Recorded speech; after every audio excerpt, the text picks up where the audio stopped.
नमस्कार, स्वागत आहे तुमचं आपल्या चॅनलवर। आज आपण मुळ्याच्या शेंगाची भाजी बनवणार आहोत। याला बऱ्याच ठिकाणी डिंगरी पण म्हणतात।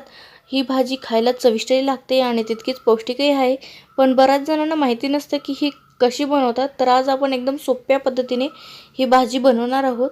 त्यासाठी मी इथे घेतलेले आहेत 250 ग्राम म्हणजे पाव किलो मुळ्याच्या शेंगा आहेत। त्याला स्वच्छ धुवून कपड्याने पुसून मग तोडून घेतलेलं आहे आणि यावर जे काळे स्पॉट आहेत ते मुळताच शेंगावरच होते, ते बिलकुल खराब झाले नाहीत। एकदम फ्रेश शेंगा आहेत ह्या। तर त्यासोबत मी इथे घेतलेले आहेत 15 ते 20 लसणाच्या पाकळ्या, 5-6 हिरव्या मिरच्या, या थोड्याशा तिखट आहेत आणि अर्धी वाटी शेंगदाणे घेतलेले आहेत। मिरच्या तिखट आहेत त्यामुळे मी थोड्याशा कमी घेतलेल्या आहेत। आता इथे मी एक मिक्सरचं भांडं घेतलेलं आहे आणि त्यामध्ये आपल्या हिरव्या मिरच्या ॲड करणार आहे। जर तुम्ही कमी तिखटाच्या घेतल्या तर थोड्याशा जास्त घेतल्या तरीही चालेल। इथे कच्चे शेंगदाणे घेतलेले आहेत मी, खूप छान लागते ही भाजी। तर आता ही मिक्सरला जाडसर आपण वाटून घेणार आहोत। हे बघा, एकदम भरड मी वाटून घेतलेलं आहे। आपल्याला बारीक याची पेस्ट करायची नाही आहे, जाडसर कुटून घ्यायचं आहे। तर आता गॅसवर एक कढाई ठेवली आणि कढाईमध्ये आपल्या ज्या मुळ्याच्या शेंगा आहेत ते ॲड करणार आहे। मुळ्याच्या शेंगांना आपल्याला 2 मिनिटं भाजून घ्यायचं आहे। तर यामध्ये मी 1 चमचा तेल घालते आणि तेलावर आपण याला छान भाजून घेणार आहोत। मीडियम गॅसवर 2 ते 3 मिनिटं आपण याला छान भाजून घेऊया। मी पहिलेही सांगितलेलं आहे की मुळ्याच्या शेंगावर जे काळे स्पॉट आहेत ते ऑलरेडी शेंगा विकत घेते वेळेसच होते आणि ते खराब झालेले नाही आहेत, फक्त थोडंसं काहीतरी झाल्यामुळे ते तशा झालेल्या आहेत आणि एकदम फ्रेश शेंगा आहेत ह्या।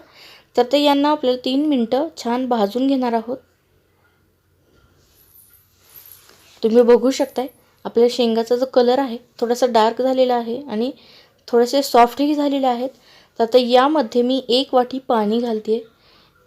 एक वाटी पाणी घातल्यानंतर आपण याला झाकून 1-2-3 मिनिटं शिजवून घेणार आहोत। अशा केल्याने आपल्या ज्या शेंगा आहेत त्या शिजल्यानंतर चिवट होत नाहीत, नाहीतर मुळ्याच्या शेंगाची भाजी केली की ती जराशी चिवट होते। तर अशा प्रकारे ती बिलकुल चिवट होत नाही। तर ते एक झाकण ठेवून 2-3 मिनिटं याला शिजवून घेऊया।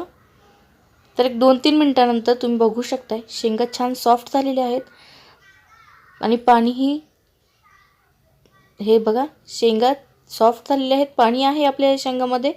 तर आता आपण हे शेंगा बाजूला काढून घेऊया आणि याच कढईमध्ये मी आता 2-3 चमचे तेल घालते। तेलाला थोडंसं गरम करून घेऊया। तेल आपलं गरम झालं की मग आपण पुढची प्रोसेस करूया। तर तेल गरम झालेलं आहे, त्यामध्ये आता मी 1 चमचा जिरे आणि 1 चमचा मोहरी घातली। जिरे आणि मोहरीला छान तडतडू द्यायचं आहे। तर आता यामध्ये मी कढीपत्ता घातला आहे, त्यासोबत कांदा घालते आणि कांद्याला छान परतून घेऊया 1 ते 2 मिनिटासाठी। कांदा आपल्याला जास्त ब्राऊन करायचा नाही आहे, थोडासा याचा कच्चेपणा जाईपर्यंत आपण याला परतून घेणार आहोत। आणि तुम्ही बघू शकताय कांदा आपला बऱ्यापैकी परतला आहे। तर आता यामध्ये आपण जी शेंगदाणे, हिरवी मिरची आणि लसूण वाटून घेतलं होतं मिक्सरला, ती पेस्ट टाकते आणि याला छान परतून घेणार आहोत आपण। कांद्यासोबत आपले कच्चे शेंगदाणे, मिरची आणि लसूण छान परतला जाईल तेलामध्ये। तर आपण याला आता 4 ते 5 मिनिटं छान परतून घेणार आहोत कमी गॅसवर। छान सुगंध येईपर्यंत, आपले शेंगदाणे, हिरवी मिरचीचा कच्चेपणा जाईपर्यंत आपण याला परतून घेणार आहोत।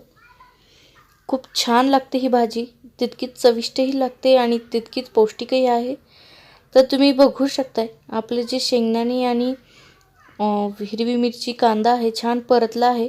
तर यामध्ये मी अर्धा छोटा चमचा हळद घालते। हळद घातल्यानंतर एकदम छान मिक्स करून घेऊया।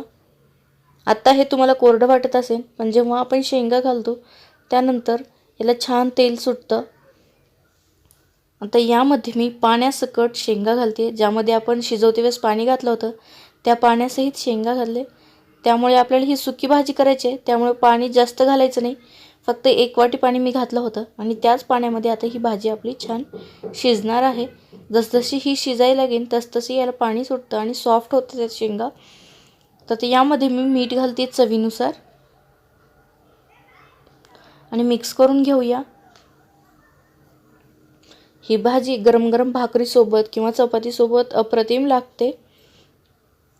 तर मी याला मिक्स करून घेतलेलं आहे, तुम्ही बघू शकताय। आता यावर झाकण ठेवून 1-2-3 मिनटं वाफ काढून घेऊया. 1-2-3 मिनटानंतर आपल्या शेंगा ज्या आहेत ते छान शिजलेले आहेत आणि तुम्ही बघू शकताय साईडनी तेल सुटलेलं आहे मस्त. आपण पाण्याचा वापर जास्त केलेला नाही आहे. किती मस्त झालेला आहे, कलर फार सुंदर आलेला आहे आणि आपला जो मसाला आहे तोही छान झालेला आहे. तर आपली भाजी एकदम तयार आहे. मी वरून थोडीशी कोथिंबीर घातली आहे. आता ही आपण एका प्लेटमध्ये काढून घेऊया. तर ही भाजी एकदम तयार आहे. गरम गरम भाकरीसोबत, चपातीसोबत तुम्ही खाऊ शकता.